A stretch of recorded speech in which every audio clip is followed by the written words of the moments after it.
Good afternoon and welcome. I'm Leslie Herman, co-chair with Ruth Mackaman of Fridays at 1, a program at the CUNY Graduate Center under the auspices of the Lifelong Peer Learning Program, LP Squared.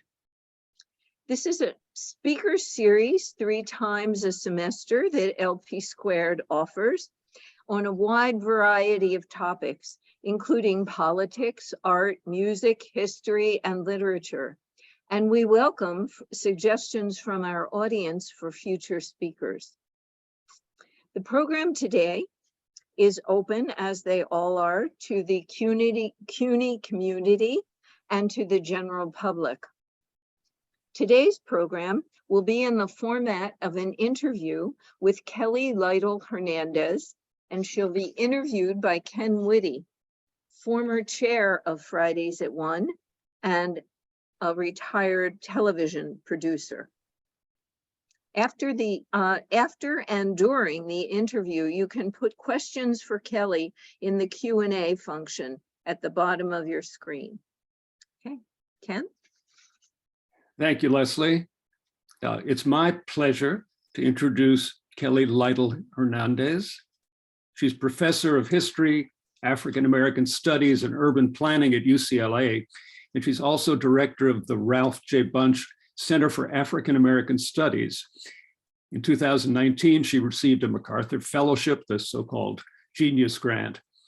She's written 3 books and many scholarly articles about race, immigration, policing, and incarceration. Her books include Migra, A History of the U.S. Border Patrol. The second book, City of Inmates, Conquest, Rebellion, and the Rise of Human Caging in Los Angeles. And her third and latest book, published in May of this year, Bad Mexicans, Race, Empire, and Revolution in the Borderlands. That's what we're going to be talking about today. So welcome, Kelly. So who were the bad Mexicans and why were they called bad?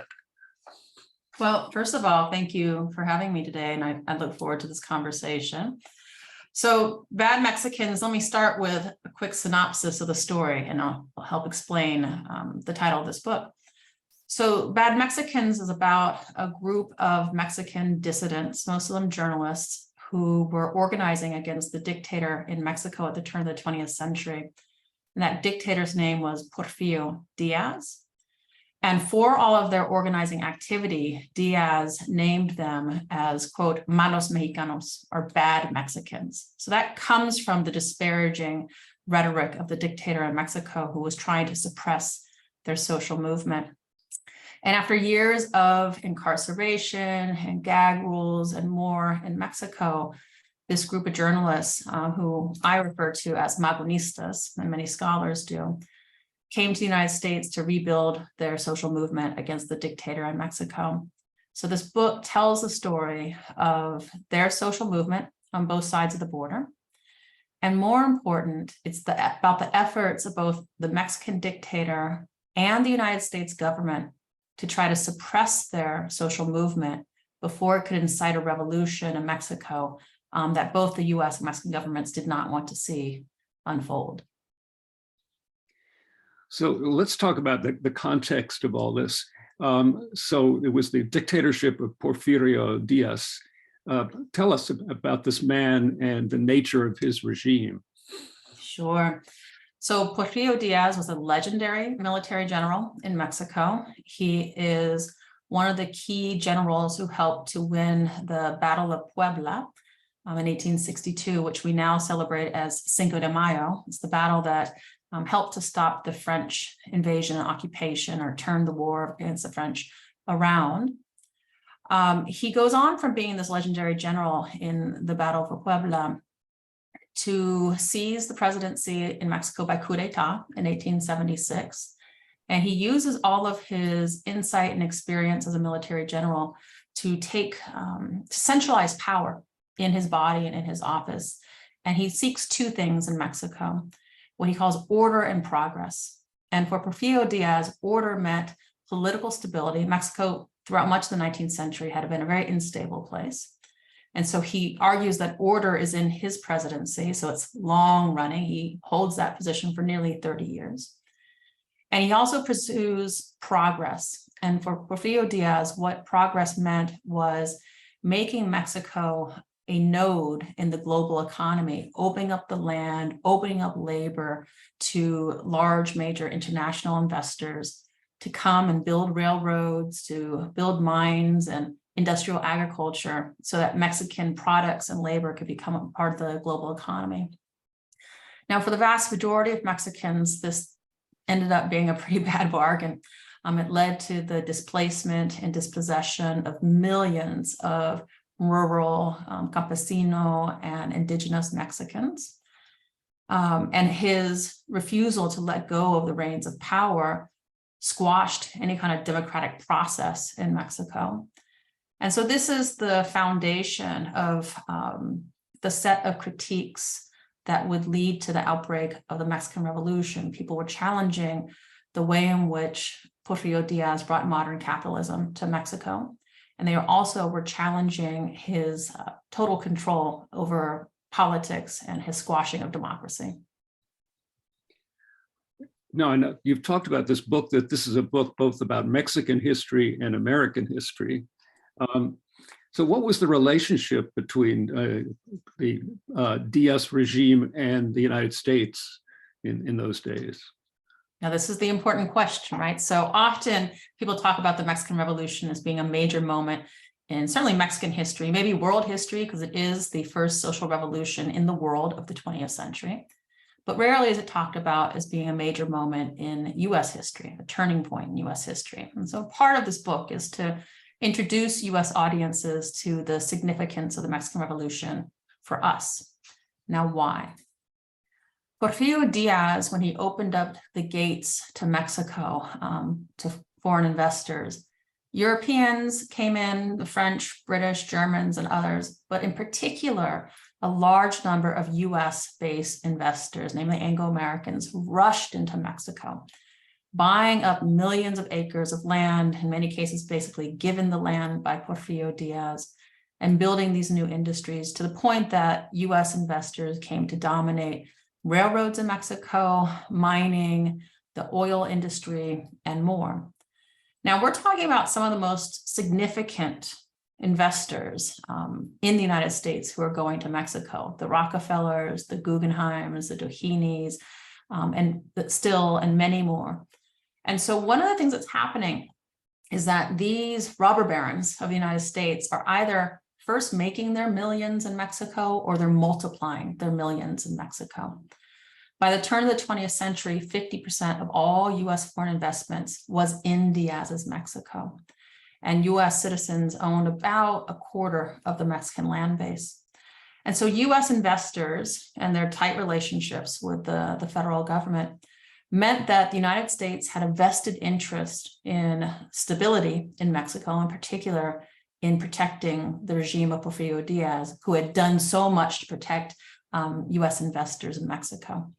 So when these rebels, these malos mexicanos, the bad Mexicans, the magonistas, begin organizing against Porfirio Diaz, they're not just a threat to governance in Mexico, to the dictator in Mexico, but if they are to be successful in removing Porfirio Diaz from power, they also would be removing the great protector of US investments in Mexico. And this is why when they come to the United States to rebuild their social movement, to relaunch their rebel newspaper called Regeneración, they establish a political party called El Partido Liberal Mexicano, the PLM. And they even establish an army called the PLM Army. It's an army of the dispossessed. All those Mexicanos who are being removed from land and forced into labor are joining this PLM army. And when they do all of this, the United States government works very hard alongside the Mexican dictator to infiltrate their social movement, to track them everywhere that they go, to arrest, to deport, in some cases kidnap magonistas across the United States so that they can undercut the coming revolution before it could start and disrupt US investments in Mexico. So that's why this is important for the United States to understand, is that the growth of US industrial strength and power and profit and might at the turn of the 20th century has a very strong arm in Mexico. And these rebels in the borderlands were challenging some of the most powerful people on earth, from the Rockefellers to President Roosevelt, by organizing their campaign against Porfirio Diaz in Mexico. So tell us a little more about, who these American robber barons were and what parts of the Mexican economy that they controlled. Sure. Well, again, so we're talking about all the familiar names, the Rockefellers, the Guggenheim, Duhigny, and more. We're also talking about a large number of US citizens who went down to Mexico with relatively small investments, but with big dreams of becoming millionaires in Mexico, buying up small mines, buying up small farms to turn them into industrial ranches and enterprises. So you had, tens of thousands of US citizens who were invested in Diaz's Mexico in particular, invested in protecting his regime. I'll tell you about one person who's less well known, not a Rockefeller, but who's very important in Mexico. And his name is William C. Greene. He gave himself the moniker Colonel William C. Greene. He made his first small fortune of sorts in Arizona as a bean farmer. And he went down to Mexico in the late 19th century, and he won a concession from Porfirio Diaz to open up a mine in Cananea, Sonora, Mexico. And that mine goes on to become the largest mining operation in Mexico, run by William C. Greene from Arizona. It's about 40 miles south of the Arizona-Sonora border. And what's important to note about this is that, one, it becomes incredibly profitable, right? Again, the largest mining industry in Mexico. But William C. Greene also imports the practices of turn-of-the-century race and labor into Mexico, race and labor in the United States to Mexico. And so he creates a segregated labor force where Anglo-Americans are given the managerial positions, and Mexican workers are forced into all of the hardest work, the lowest paying work, most dangerous work, as miners in particular. William C. Greene in Cananea also builds a separate section of the town for Anglo-Americans. It's literally up on a hill. It's got streets, like straight streets. It's got a school, it's got a church, it's got a park, it's got the lumber yard, it's got all of that. Down beneath that in the canyons is where the Mexican miners lived, and they lived in homes from the scraps that they could find that they built from the scraps that they could find from the mines. And so it's this kind of arrival of US investors who are given large plots of land that lead to the dispossession of local residents, and then the imposition of businesses that bring in this racially segregated and segmented labor force that create incredibly tense relations in Mexico to make many people think that Porfirio Diaz is giving the country away to foreigners. And so William C. Greene is one of the many people who is a character in this book. He is flamboyant, he is confident, he really extracts a fortune out of Mexico, and there is a mass revolt against him by Mexican miners in Cananea, and they link up with the rebels at the center of the story, the Magonistas, to challenge the Porfirio Diaz regime. So what was the overall impact of this American investment on Mexico and its people? Well, the overall impact is, alongside the French and the Germans and others, is again about, by the turn of the 20th century, about 98% of Mexicans were landless. They had no land that they could call their own. They had been forced into wage labor situations, and in many cases that the wages were not enough for them to make a living on.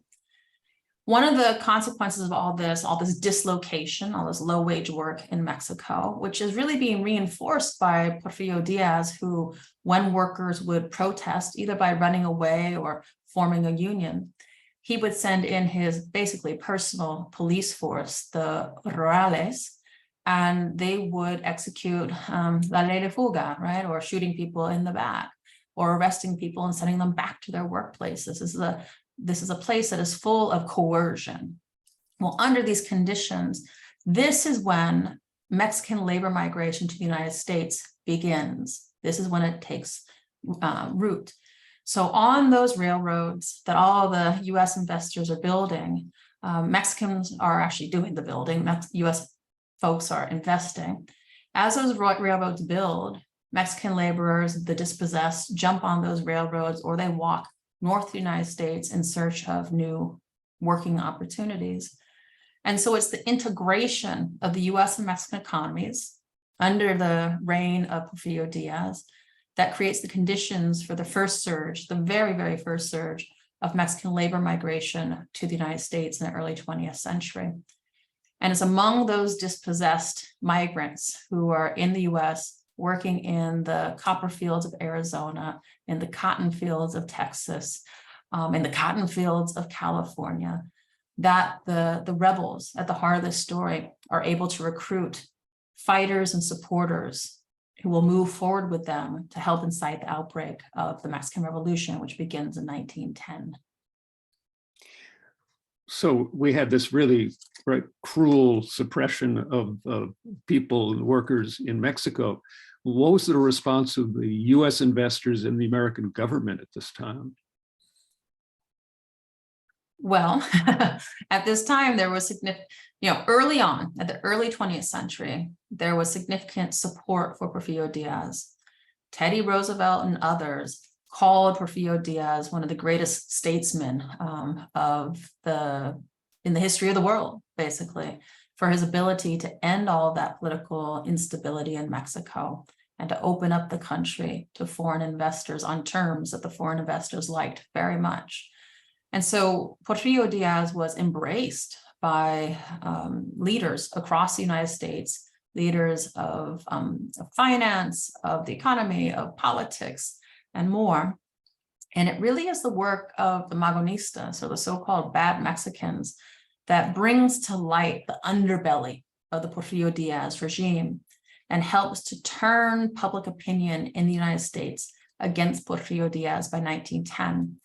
And that's really important in the sense that Porfirio Diaz had always essentially leaned on the United States and its power, its potential threat of an invasion to protect him. And once he loses that popular support, he loses some of his ability and his power to stay in office. So you talked about all these many tens of thousands of Mexican laborers who came to the United States.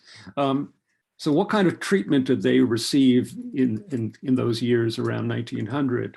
And tell us, you write a bit also about what you call Juan Crow. What does that refer to, and how does that play into the story? Sure. So as Mexican immigrants arrive in the United States in large numbers in the early 20th century, they run headfirst into a web of white supremacy that most folks are coming in and through Texas and then up to Colorado and up out to California and more.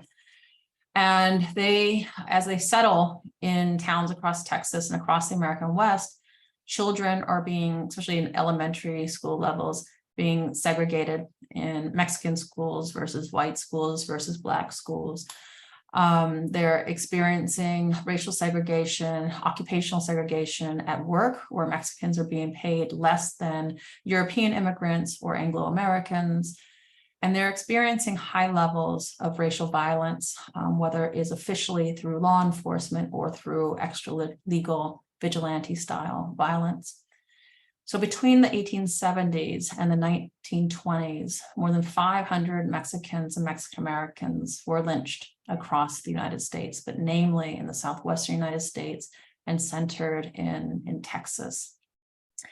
This campaign of racial violence was similar in some ways to the violence African Americans were experiencing across the United States, but centered in the US South. In the sense of the southwestern United States, it was efforts to remove established Mexican American landholders from the region that led to high levels of violence, as well as any indication of a refusal of deference from Mexicans and Mexican Americans to the arriving Anglo-American settlers in the region. And so anything really could incite a lynching. And in fact, this book about the revolution in Mexico begins in November of 1910 with the lynching of a Mexican immigrant named Antonio Rodriguez in the town of Rock Springs, Texas. That lynching, after decades of lynchings, incited a revolt in Mexico, riots, uprisings across Mexico against Anglo-American residents and business owners in Mexico, demanding that the Diaz regime or the next Mexican government be able to protect Mexican life from Anglo-American or white supremacy on either side of the border, and that they had to date refused to or been unable to do that on both sides of the border. And so what I talk about in this book of Juan Crow is a term that historians use to talk about the many forms of racial discrimination that Mexicans and Mexican Americans confronted across the Southwestern United States. It is more flexible than what African Americans are experiencing in the South. It is not as an entrenched or intense, but it certainly emanates from anti-Blackness and Jim Crow, and the techniques that people are developing across the South get imported to the Southwestern United States and are targeting African Americans in that area, but also Mexicans and Mexican Americans. So that is what people call Juan Crow, is that web of white supremacy as it's impacting Mexican descent folks in the region. Let's get back to the bad Mexicans. We called it the Magonistas. Who was Ricardo Flores Magón? What was his role in the years leading up to the Mexican Revolution? Sure. Well, the Mexican Revolution begins in 1910 and it lasts until 1917. It's a massive civil war over the future of Mexico. And this book, Bad Mexicans, is about the group of rebels who helped to incite the outbreak of the revolution. So their work really comes between about 1900 and 1910. And they are led by a journalist named Ricardo Flores Magón, who with his brother and others started a newspaper in Mexico City called Regeneración. And on the pages of Regeneración, they issued some of the most bold proclamations against Porfirio Diaz. They dared to call Porfirio Diaz a tyrant, a dictator, to say that he had made Mexicans the, quote, servants of foreigners, and more. These are kinds of attacks that in a dictatorship with a state-sponsored press were not occurring anywhere else, and certainly not directly at Porfirio Diaz. So as a consequence of their boldness on the pages of Regeneración, and really it's Ricardo who leads that intensity of the verbal attack against Porfirio Diaz, they're arrested numerous times. They're sent to prison. Their printing presses are smashed.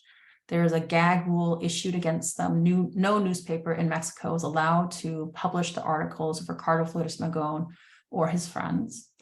And so it's this moment, after years of organizing and writing, in 1903, 1904, that the rebels decide to flee Mexico and come to the United States to rebuild their social movement and continue organizing against Porfirio Diaz. Now, at the leading edge of all of this, as you say, is this man, Ricardo Flores Magón, and he's very interesting. He's brilliant. He is bold. He writes in these really didactic ways that he goes right after the regime and is unafraid of calling Porfirio Diaz out by name. He also is someone who was vitriolic, not just against the regime, but against people that he worked with if they did not agree with everything that he had to say. So he's a very complicated figure who has a personality that probably is what you need, right, to challenge a dictator directly. But he didn't know how to turn that off, and he could turn against some of his closest friends. And so part of the story here is what happens in the social movements with different personalities that are in politics when they conflict with one another. And there's great bravery in the story, but there's also great tragedy in the story when we learn about Ricardo Flores Magón and the ways in which he would not only attack the dictator, but attack people within his own social movement. So what kind of Mexico was he fighting for? Good question. So Ricardo Flores Magón evolves as a thinker, as an intellectual, and his politics evolve over the course of this story. He enters the movement as a liberal, a defender of Mexico's 1857 constitution. It was a great liberal constitution. He transitions to a radical socialism, and then he transitions to becoming an anarchist by the end of the story. And this is part of the battle and debate within the social movement, that as Ricardo Flores Magón becomes an anarchist, and as other people in his group don't follow him or disagree with his way of going about it, he begins to lash out against them. So by the end of the story, Ricardo Flores Magón is looking not for New Mexico in many ways, he's looking for the abolition of the state, right? As well as the abolition of private property and the church. And he's looking to bring anarchy and anarchism to Mexico. He loses that campaign. Others within the social movement say that Mexico is not ready for anarchy, and they instead return and do their best to bring a socialist state to the country. So how did he and his followers of the different political stripes set the stage for the revolution? So what they do is, once they enter Laredo, Texas in January of 1904, they begin to raise money amongst all of the dispossessed Mexicans who are migrating to the United States for work. And with that money, they restart their newspaper, Regeneración. When the Diaz regime tries to make it difficult for them to mail their newspaper into Mexico, they begin to smuggle it in Sears catalog canisters, and migrant workers are taking it, stuffed in their shirts or stuffed in their hats and smuggling it across Mexico. And this is a time when many Mexicans were not literate, so people would read the newspaper out by fire in cantinas, in fields, so that the words of Ricardo Flores Magón would spread. After they got their newspaper started, they also started this political party, El Partido Liberal Mexicano, and they challenged the Porfirio Diaz regime for the presidency. And they started a rebel army, and this is really important, is that while they had a public political campaign that they launched, they actually were really more invested in instigating an armed revolt against Porfirio Diaz. They thought that he would never voluntarily relinquish the reins of power. And so the army of the PLM raided Mexico 4 times between 1906 and 1910. And it's those armed raids by tiny little pods of this army of the dispossessed that causes an extraordinary level of consternation among both Mexican leaders, but also US leaders, and leads the United States government to throw in with the dictator to stitch together what I call a cross-border counterinsurgency team to suppress their uprising. So who participated in this cross-border counterinsurgency team? All kinds of agents for the Mexican government, including their consular officials.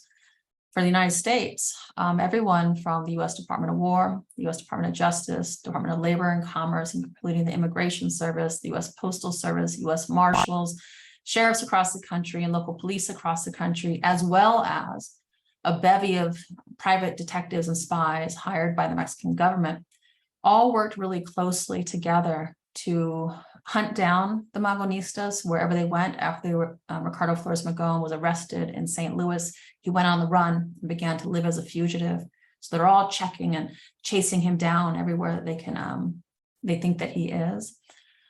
And they're trying to do everything they can to either extradite, arrest, or deport, or kidnap, or prison the Magonistas before they could incite that army of the dispossessed into engaging a raid that would actually trigger a revolution. So you sort of described what's going on, but what was Magón's, he and his followers, what was their life like in the United States in those years? Yeah, it was a tough life, right? They're living on the run. They're rebels. They're trying to make a living off of their rebel newspaper, which they're selling for hardly anything. Their clothes are fraying. They are hungry. They're living off a little more than coffee and bread. When Ricardo Flores Magón escapes he jumps bail in 1906 from St. Louis and goes on the run. He is living in Canada. He's living in San Francisco and Texas and Los Angeles. He's constantly on the move. He can't work because he's a very recognizable figure. He's got that, handlebar mustache and his glasses. He's a little portly, very clear kind of phenotype, right? So he's not working. He's really begging his followers for any kind of money that can send him a couple pennies or a couple pesos here and there. So it's a difficult life to the point that he's not able to write as regularly as he used to. And so living on the run is what really forced Ricardo Flores Magón to stop writing so much and submitting articles to Regeneración, which was being held down and published largely by women out of St. Louis when he goes on the run. But in 1907, some detectives from the LAPD, along with US-based spies hired by the Mexican government, track Ricardo Flores Magón to a hideout at the edge of downtown Los Angeles. They kick in the door. They find Ricardo Flores Magón along with two of his friends, Librado Rivera and Antonio Villarreal. They engage in a brawl that lasts about an hour with furniture smashing, dishes crashing. It spills out into the street. Antonio and Librado begin to shout out their names, and very quickly a group of Mexicans who lived or worked in the area begin to crowd around and shout for the detectives to release Ricardo Flores Magón and his friends. They were very aware of who they were, perhaps were readers of Regeneración. They didn't know Ricardo Flores Magón was hiding out right there amongst them. But the detectives haul Ricardo, Librado, and Antonio to the LA County Jail and throw them in solitary confinement. And they spend the next 3 years in jail or prison across the United States. And this is the really interesting part, is after seeking Ricardo Flores Magón for so long and throwing so many resources at it for years, the US and Mexican government thought that the revolution or the rebellion was over. You cut off its head, you put it in jail, the revolution will die, right? Well, in fact, this is the moment the Magonistas really come into their own. And with Ricardo Flores Magón in jail, the women rise to new levels of power. And other organizers, especially a young man named Praxedis Guerrero, take leadership positions and really lift the movement to new levels that bring us to the precipice of the outbreak of the Mexican Revolution in 1910. Yeah, what happened to him? To who? Praxedis. Oh, let's talk about Praxedis. Okay. So Praxedis Guerrero was born to a very wealthy family, a fairly wealthy family in Mexico, in Guanajuato. And he always had a bit of a rebellious streak in him. He ran away from home when he was young and went to work at a beer factory. And his mother went down there and snatched him out and brought him back home. And after a while, he decided he wanted to renounce his wealth and to leave again and go north to the United States and work as a migrant laborer, as so many Mexicans were beginning to do in the early 20th century. So in about 1903, Praxedis Guerrero crosses north into the United States with his best friend and a young boy who had lived on their hacienda. And they go up to the lumber yards of Colorado and they work, and they go to the docks of San Francisco and they work, and they go to the mines of Southern Arizona where they work, and they settle down for a bit. And it's the mines of Southern Arizona that Praxedis meets one of these Magonistas, a man named Manuel Sarabia. And Manuel Sarabia recruits him into the Magonistas fold pretty quickly. Praxedis signs up. And he begins sending money to support the movement. He begins writing for the movement. And when Ricardo Flores Magón is incarcerated, he steps up and becomes a leader in the movement. And what's important about Praxedis is when Ricardo Flores Magón really was an intellectual, and what he brought to the movement was the power of his words and his writing. Praxedis was also a writer, but he didn't write in that diatribe form that Ricardo had. Praxedis wrote in really short, pithy statements that he would issue on handbills and spread them through the borderlands. He would say things like, or he'd write things like, if you cannot walk to freedom, then run, right? plant a seed of rebelliousness and reap a harvest of revolution. It's better to die on your feet than to live on your knees. That very famous phrase from the Mexican Revolution, Praxedis Guerrero, brings that to the Mexican Revolution from anarchism. Now, Praxedis Guerrero, in June of 1908, is in Los Angeles organizing while Ricardo Flores Magón is being held in solitary confinement. And one day, Ricardo's life partner, a woman named Maria Bunche, goes to the jail and asks to meet with Ricardo in the visitor's room. And while they meet there, they wait until a guard turns his back and Ricardo drops a note, and Maria swipes her skirt across the note and drops it in her purse, and then hurries out of the visitor's room and to a hideout in Los Angeles where Praxedis was waiting. And what she delivered to him, that note from Ricardo in the LA County Jail, were battle plans for a new set of raids on Mexico by the PLM army. And Praxedis takes those battle plans. He immediately goes to Texas. He organizes 3 different focos or cells to raid Mexico. And those are a stunning set of lethal raids that are launched in June of 1908. So Praxedis is not just a writer, he's also a fighter. Right? And he goes to the battle lines and engages in the armed revolution. Ricardo Flores Magón would never do that. He never went back to Mexico. He incited armed revolution, but he refused to engage in it. Praxedis was both the writer and the fighter. And it's those raids in June of 1908, coordinated by Praxedis Guerrero. They go on from about June 25th to June 30th of 1908 that help lead to or shape the beginning of the FBI, believe it or not. So often Mexicans and Mexican Americans are not seen as being a core part of US history. Well, is there anything more American than the FBI, certainly in terms of a police force? Well, the FBI is established on July 1st of 1908 by Teddy Roosevelt. His initial goal was to have a federal police force to enforce land law across the American West. But as the Magonistas were unleashing these lethal raids on Diaz's Mexico in June of 1908, when his new police force was formed on July 1st of 1908, he pivots the early formation of the Bureau of Investigation, where about a third of those first officers or agents were assigned to shutting down the Magonistas' revolution before it could really get started. So the FBI, in fact, cuts its teeth on tracking down Mexican revolutionaries in the borderlands and on an effort to suppress the outbreak of the 1910 Mexican Revolution. Now, of course, the FBI would go on to be a counterinsurgency superforce, especially when it comes to labor radicals and the Black freedom struggle. And so what we're doing here in this book is talking about the ways in which Mexican Americans and Mexican radicalism is also a core part of the history of the FBI. Also, you talked about, the various parts of the U.S. government going after the Magonistas. Particularly, you talked about the U.S. Post Office. What was their role in all this? Yeah, like, is there anything more boring than the post office? No, not really, except for when they're engaged in counterinsurgency.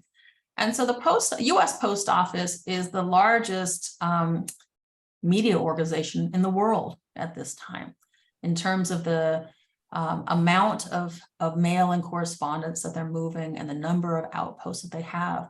Everywhere that Anglo-American settlers go, first marching across the continent of North America, into the Pacific, into the Caribbean, into the Philippines and more, the post office quickly follows all of those exploits. And so it's the post office who leans in to help the Mexican government and the US government track down the Magonistas. How do they do this? Well, the Mexican government had a private detective named Thomas Furlong based out of St. Louis, Missouri. And what the U.S. Postal Service did is that they would allow Thomas Furlong and his agents and Mexican consular officials to open up the rebels' mail whenever it was left sitting for more than 30 days and became a, quote, dead letter. When they would open up those letters, they would copy down what was inside. Then they'd fold the letter back up and they'd either send it to DC or they'd send it back on its way so the rebels wouldn't figure out that they were being followed. It's like following somebody's social media account today or somebody's email account today. Very quickly, the rebels figured out that the Postal Service was allowing access to their mail. And so they began to write in secret code. They began to use pseudonyms. They began to move their letters through at least 6 intermediaries. But despite all of this, the Thomas Furlong, US Marshals, Mexican consular officials, and more were able to use all the stolen correspondence from the Postal Service to be able to track down the Magonistas across the United States. And it leads to a series of really salacious arrests, right? So there's Ricardo Flores Magon's arrest in Los Angeles. There are rebels who are tracked down to Oklahoma. More cabins are kicked, the doors are kicked in, and people are, smashed across the head with gun butts. There's a kidnapping that happens out of southern Arizona, and more. And so this stolen correspondence really is the heartbeat of the counterinsurgency campaign against the Magonistas. So we talked about the FBI and other federal agencies going after them, but I understand that there was local police as well, right? We had the Texas Rangers and police all over the country fighting them. Tell us a little bit about that. That's right. So wherever there was a search for Magonistas, for example, if a search was happening in El Paso City Police would be involved, locally stationed marshals would be involved, plus the Texas Rangers and more. And so this really is a cross-agency counterinsurgency campaign where interests across the United States government converge. Now, here's something that's really interesting that happens, is that in 1906, in September of 1906, just after the Magonistas' first armed raid on the small town of Jimenez, Mexico, the U.S. Immigration Service gets involved. And they work very closely with a consular official in southern Arizona to track down all suspected Magonistas in the region and hold them for deportation. Now, why this is interesting is that in the early 20th century, there really wasn't a deportation regime that targeted Mexicans by any means. Immigration control and deportation in this time period was largely targeting Chinese immigrants. All of the immigration officers in the Borderlands were actually known as Chinese officers. Their goal was to track down and to exclude or deport Chinese immigrants. So why in the world Immigration Service officers were concerned with Mexicans is the question. Up until 1907, Mexicans weren't even required, they weren't even counted when they were crossing the border. There was no concern for the number of Mexican immigrants crossing the border or how they crossed the border at this time period. Remember, this is before the establishment of the Border Patrol. This is before the establishment of any fences. It was an open border for Mexican immigrants. So why in the world are immigration officers tracking down Magonistas in the Borderlands? Well, the immigration officer in charge out of southern Arizona wrote down and he sent a letter to the U.S. Department of Commerce and Labor and talked about the vested interest of U.S. investors in Mexico, that the United States government needed to protect their investments in Mexico by shutting down these rebels before they could start a revolution. And so he independently took the resources of the U.S. Immigration Service and dedicated them to arresting Magonistas across the region. And this escalates to the point that in 1906, we have the very first mass deportation of Mexicans from this country, from southern Arizona. And it's all in an effort to suppress the outbreak of the 1910 Mexican Revolution. It really has nothing to do with immigration control. So here's the politics, right? The bare knuckle politics of US immigration practices in the early 20th century. So we're getting a sense of this whole counter-revolutionary movement of the American, right, law enforcement and everyone else against them. But were there Americans at the time who sided with the Magonistas? And absolutely. Yeah, so there was a good number of Americans who sided with the Magonistas, especially in and out of the Los Angeles area, because Ricardo Flores Magon was based here for so long. Most of them tended to be socialists. right, who saw an alliance with the Magonistas. So when Ricardo was first arrested here, people join in and support Eugene Debs, Mother Jones, Emma Goldman, and more join in support of the Magonistas and the imprisoned revolutionaries. And the argument basically is this, that if the robber barons of the United States can go down to Mexico and only increase their profits and then bring those profits back to the United States to help suppress the labor movement north of the border, it was in the interests of the US labor movement to join together with the Magonistas to change the conditions of life in Mexico.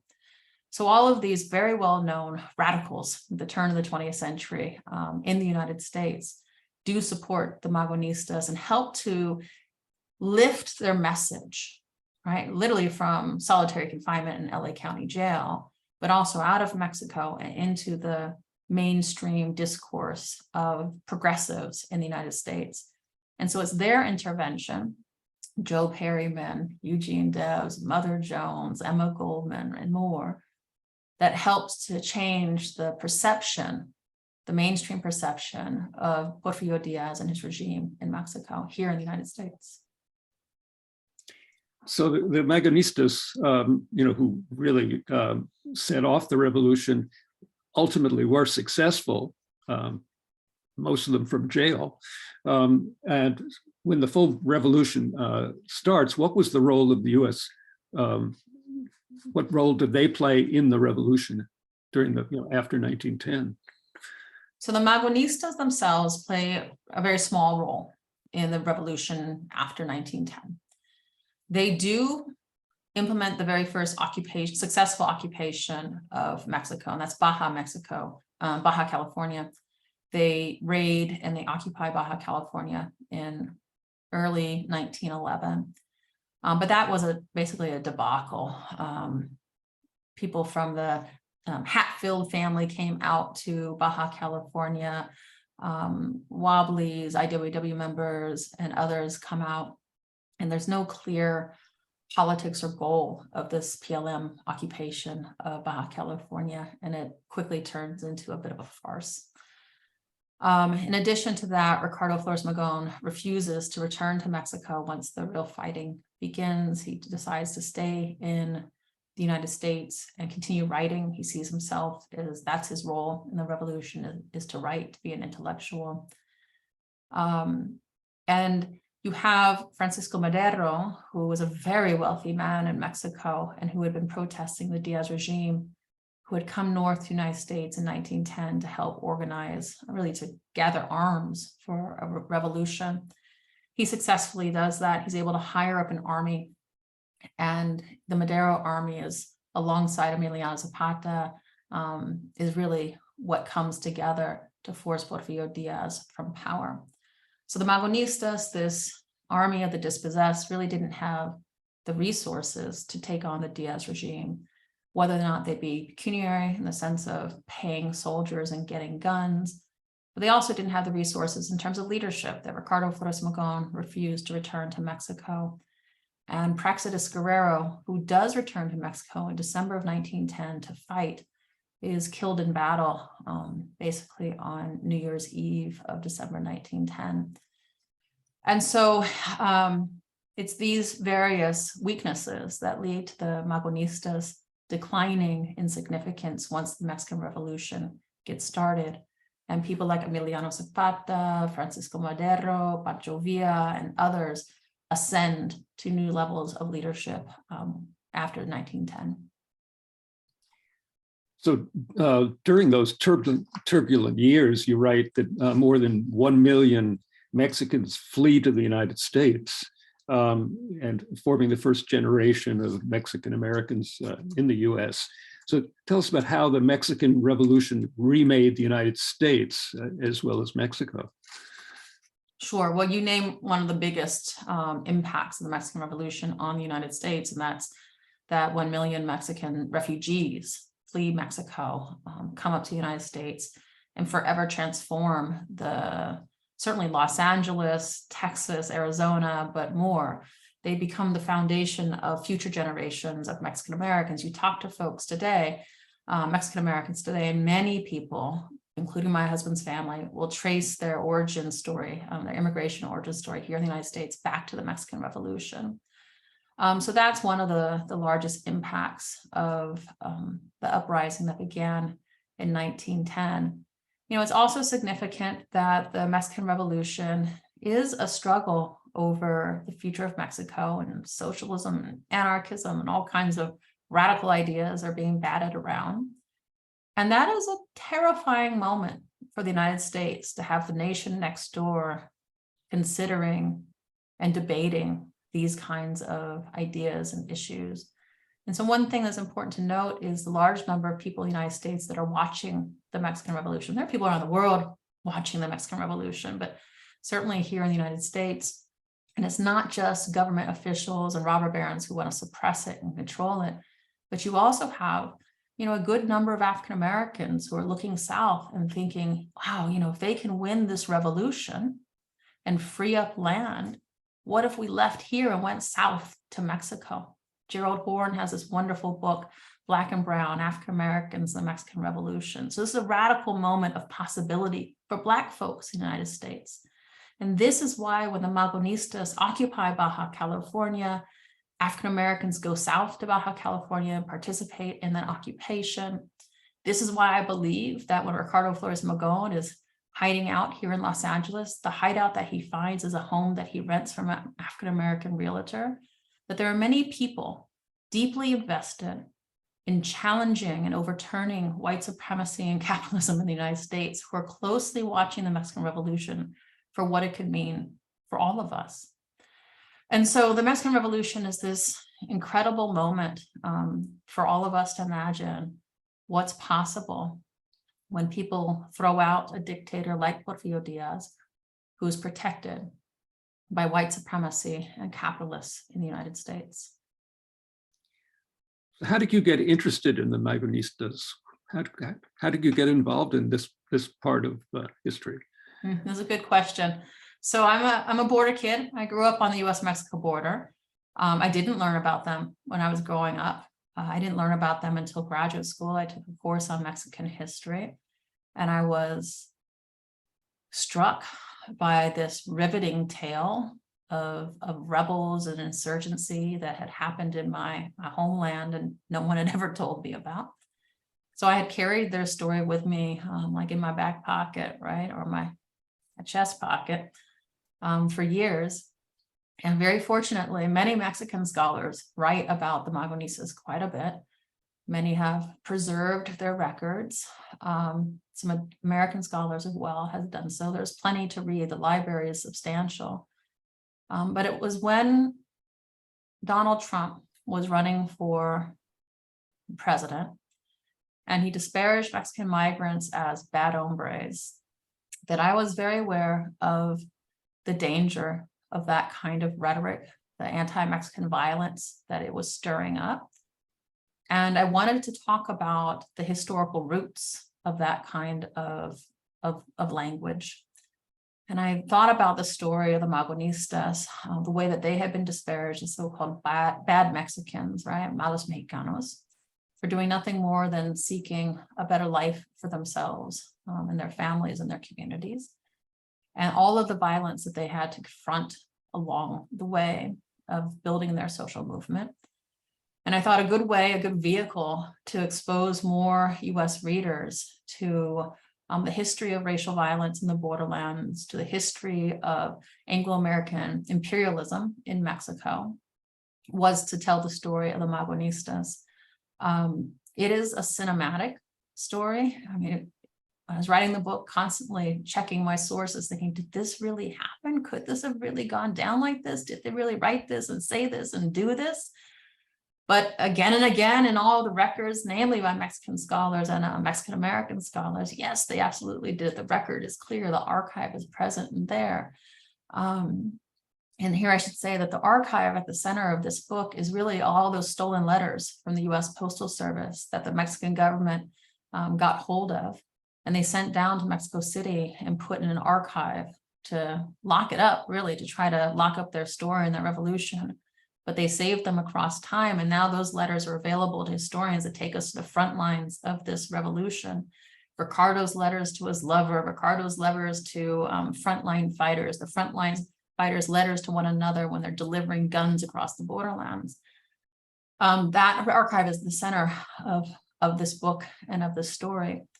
And so that's how I came to the Magonista story, and that's how I came to think it was important to tell right now for a broader American public, to introduce people to these histories of white supremacy, racial violence, and imperialism in the borderlands, and how that kind of dangerous rhetoric that Trump is using to make America great again stirs it all up and almost tries to harness it and bring it back. I just want what happened to Ricardo Flores Magón? Sure. So Ricardo Flores Magón, once the Mexican Revolution begins in 1910, like I said, he decides to stay in Los Angeles. He and his life partner, Maria, and his brother, Enrique, and others moved to a commune in East LA, basically. And they're working on that commune. They're trying to publish new issues of Generación. Their readership dwindles once the revolution begins, just a couple thousand people, mostly in Texas, and then anarchists in Europe. And he's arrested numerous times for the things that he prints in Generación. But after World War I, he's arrested for violating the Sedition Act for something that he says in the newspaper, and is sent to Leavenworth Prison. And in Leavenworth Prison, he dies in November of 1922. His body is taken from Leavenworth and temporarily buried in Los Angeles. Some railroad union workers dig up his body and carry it down to Mexico, where he's given a state funeral. And in the 1940s, he is, moved to the Rotunda Distinguished Men, and that's where he's buried today. And that's where he became a part of the canon of Mexican Revolution history. He's now known as one of the, quote, precursors of the Mexican Revolution. And in fact, there are towns named after Ricardo Flores Magón, streets, schools, and more. And this year, the centenary of his death, the Mexican government, the entire Mexican government, is celebrating. This is the year of Ricardo Flores Magón. So if you see the president of Mexico giving any talks this year on TV, the image that you see over his shoulder is the face of Ricardo Flores Magón. Kelly, thank you so much. Now it's people have questions. Leslie is going to read some of the questions. Anyway, thank you. That was just fabulous. I had no idea. I mean, anything I know about this starts with the war, the Mexican Revolution itself. This whole lead up, this whole decade is like it was a total revelation to me. And I have a question for you before I go to the other questions. How aware was the American public of any of this at the time between 1900 and 1910? Did people know this? Well, in many ways, quite aware. So Mexico was a popular destination for US tourists and a very popular destination for US investors. Mexico was known as being, quote, treasure house of the world. So if you wanted to go and try to make your fortune, going to Mexico would have been a good way to do it in the early 20th century. Porfirio Diaz was also a very popular character in the United States. That, again, Mexico had really suffered from a lot of political instability and interventions from the French and the US and others throughout the 19th century. And he brings political stability to Mexico, and he's celebrated worldwide for that power that he has and retains in Mexico. So that component of the story is well known. The revolution part becomes well known through the work of Mother Jones and Emma Goldman and others. In fact, the United States Congress held a series of hearings on the Diaz regime and its efforts to arrest the Magonistas and suppress their social movement in basically the summer of 1910. they're very popular and very well covered, and that's what really helps to change the popular perception of who Porfirio Diaz is in the United States. Fascinating, fascinating. So I have some questions here. Howard wants to know if you could describe the influences of international social movements like anarchism, socialism, communism on the Magonistas, and did the Magonistas in turn influence these movements? That's right. That's a good question. So Ricardo Flores Magón today is certainly known as one of the major intellectuals of the anarchist movement of the 20th century. So if you have a compilation of anarchist text of the 20th century, he should be or is often included. In this time, there's a debate, right? How many of these ideas about communalism that Ricardo Flores Magón is articulating, how much of it comes out of his indigenous Oaxacan roots, and how much of it comes out of his very voracious reading of European radicalism? He absolutely is reading Marx and Proudhon and others. He's very much engaged in those debates. And the paper Regeneración is absolutely circulating throughout Europe. So those conversations are happening on both sides and across the Atlantic. But I still say that there is this debate among Mexican scholars about how much of his commitment to ending private property and the church and the state comes out of European radicalism, and how much of it comes out of indigenous practices and principles that he had learned as a child and from his family. And I don't know if we'll ever answer or resolve that question, and maybe it's both, syncretic. I don't know, but there's very much a conversation. Emma Goldman is at the center of helping him to make those connections.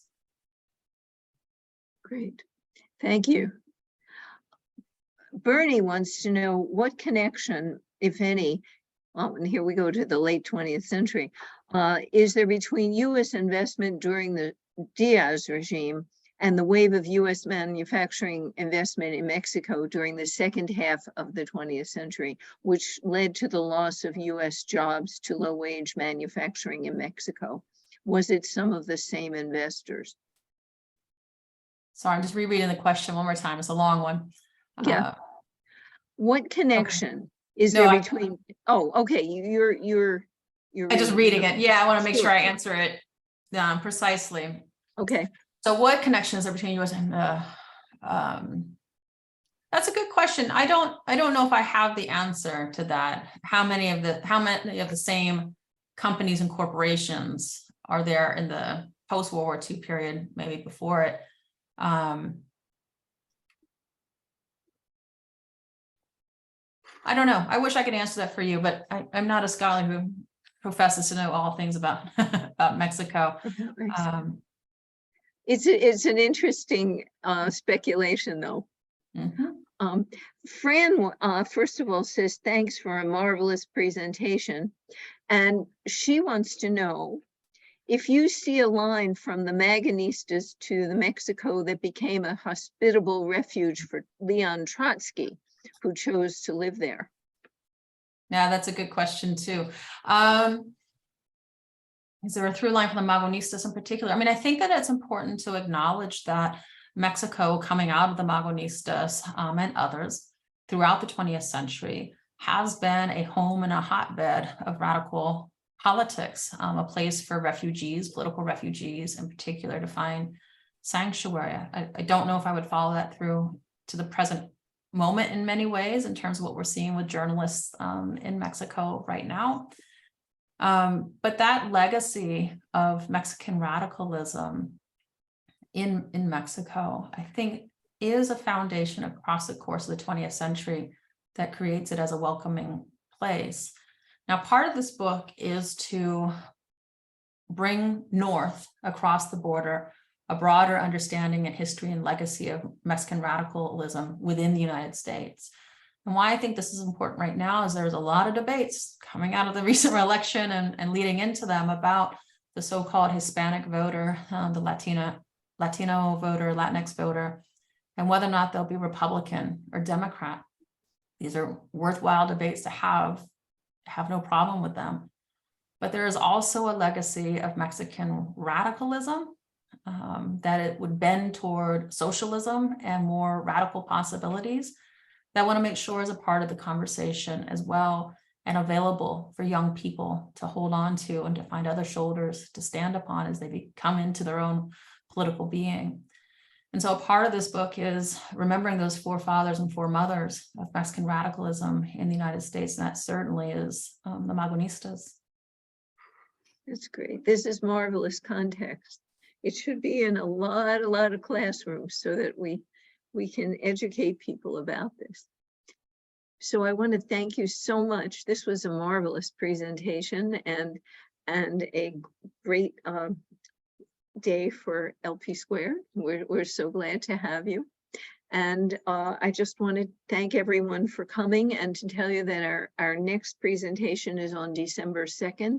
It will be Navina Haidar. She's the curator-in-chief at the Metropolitan Museum of the Islamic Wing, and she was instrumental in crafting that when it was redone and built 20 years ago, and now when it was just renovated again. So please join us again.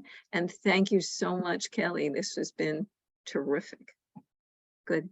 And please, if you would answer the questionnaire that you'll get, it'll help us in crafting new programs in the future. Tell us that what you thought. Okay, thank you so much. Bye.